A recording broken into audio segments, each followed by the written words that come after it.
Is it more therapeutic when you're writing or recording? Because both is kind of getting it out. Yeah.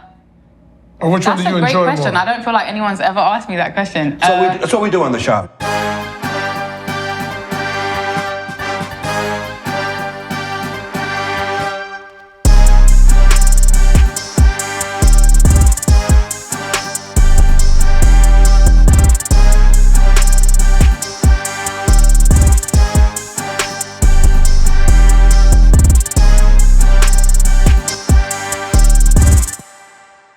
How often should Mav get a cut, Brownie, to stay fresh? Once a week. Gotta do once a week. Once or twice a week. Nice little gentleman's cut. It's mostly about the feeling, too. You know? Speaking of rocking with the barber, Brownie, who's coming into the shop to come rock with us and spend some time today? One of my favorites, Ella Mai.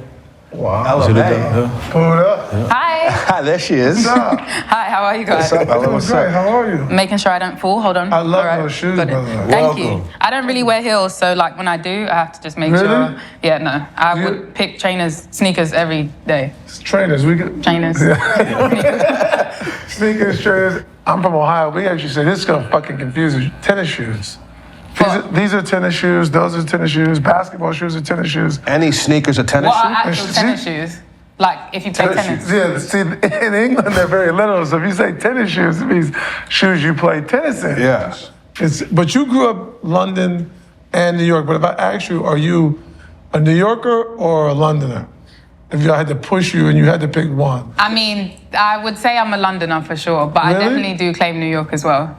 Yeah, I've spent 5 years in New York. I went to high school in New York, so I feel like that, like, That's the defining. yeah, those are defining years, and it like definitely builds character. So Ella, I come think- home. You're in New York. Come home. I claim both. I claim both. Which one influences your personal style more in your music and just who you are?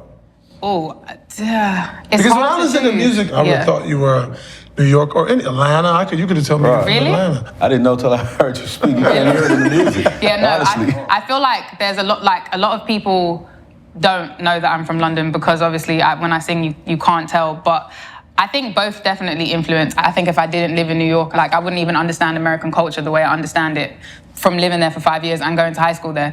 But like sonically, I think both. To be honest, I couldn't pick one. And when you write your records, you write them with American English, right?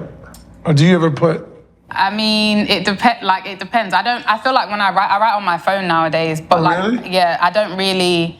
Sometimes stuff is not even fully written, so I don't make a conscious effort for it to be like a full sentence. It's just Ideas. Yeah. Or like a hook or something. That's a great question. I read an article recently where Bad Bunny was saying that when he makes music, he makes it just for like his island of Puerto Rico. When you make music, do you make it for a specific group in mind? To be honest, myself.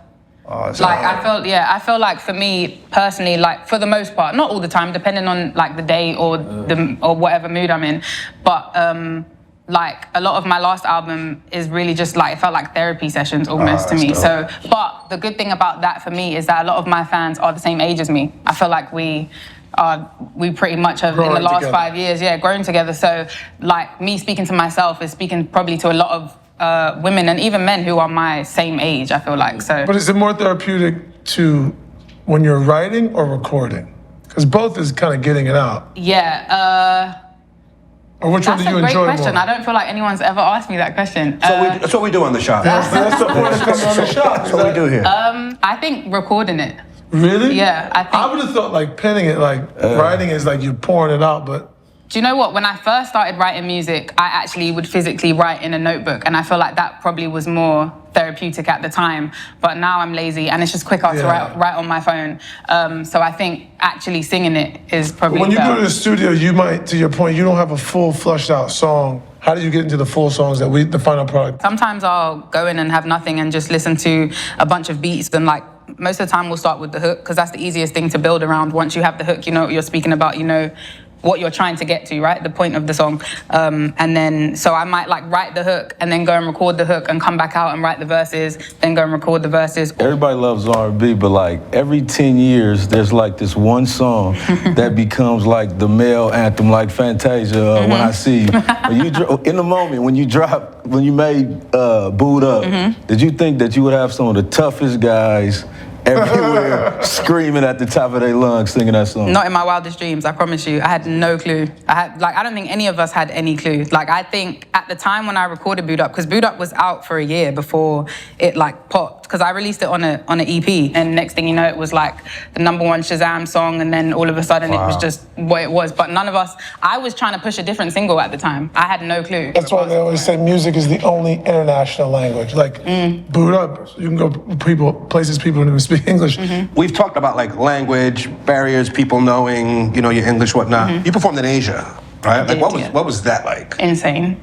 Like, I think that's the part of tour that like, every part of tour is really like incredible, and I love to travel the world and get to do what I do, but like Asia was really one of those places for me that like the language barrier and just like having a conversation was very, very difficult. We had a translator in Tokyo. It was so hard to communicate getting around, but then I got on stage, even in my meet and greets, like the meet and greets that I did in Japan, it was hard to communicate with my fans, but then I got on stage and they were like singing every word, and that to me was just insane. Okay, and the very important thing I need to get with you, you grew up in South London. I did. What do you support? Arsenal. God. Why? Wait, who do you support? Liverpool. Liverpool. So, to give you a little insight, about 10 years ago, I made an investment in Liverpool, so I invested in them. That's why that got my fandom started, and now I've become insane about it. But why did you choose Liverpool?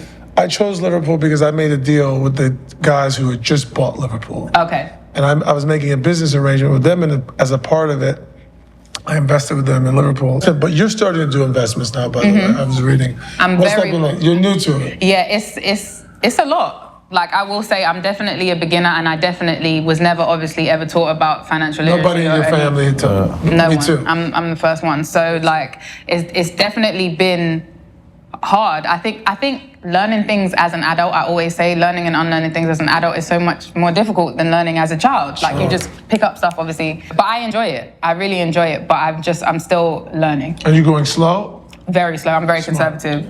I get really scared. Like my financial advisor has to like talk to me. Probably like every time we speak, like, okay, this is a long game.